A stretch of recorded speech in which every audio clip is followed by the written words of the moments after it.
Welcome back, and this item I have in my hand here is a manual sod cutter, and this would take the place of using a flat shovel, maybe to strip sod off your grass, or maybe you want to put a little planter in, or a small area for a garden, or maybe you want to extend an existing garden bed a little wider.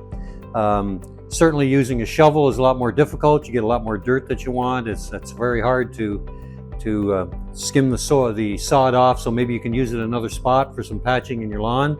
So this item certainly makes it easier, and it's well worth it. If you'd want the ground on the softer side, not certainly soaking wet, but if it's hard or very dry, I would take and sprinkle it down and get it moist before you try to use this in most areas.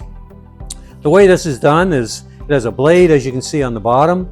It has a roller in the middle. You can adjust this blade up or down to get the thickness of what kind of sod that you would like to get.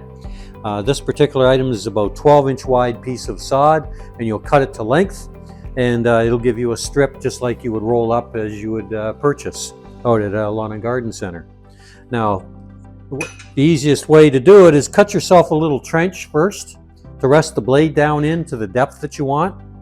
The roller will be on top of the sod, and then sometimes you can push it like this to make it cut if it's reasonably soft, but a lot of times you're kicking it with your foot like this and just moving it along. And then once you've got a little strip done, then just take your clay spade and cut it off into the length you want to use or roll up.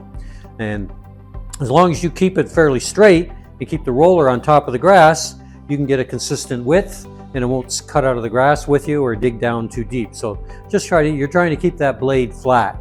That's why it's a little wider than most blades. It's about 3 inches wide.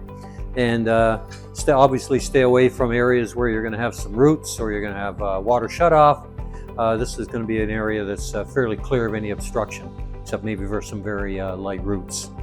Okay, so give this a shot, and I think this will make your job around the garden beds a lot easier. And don't forget to subscribe.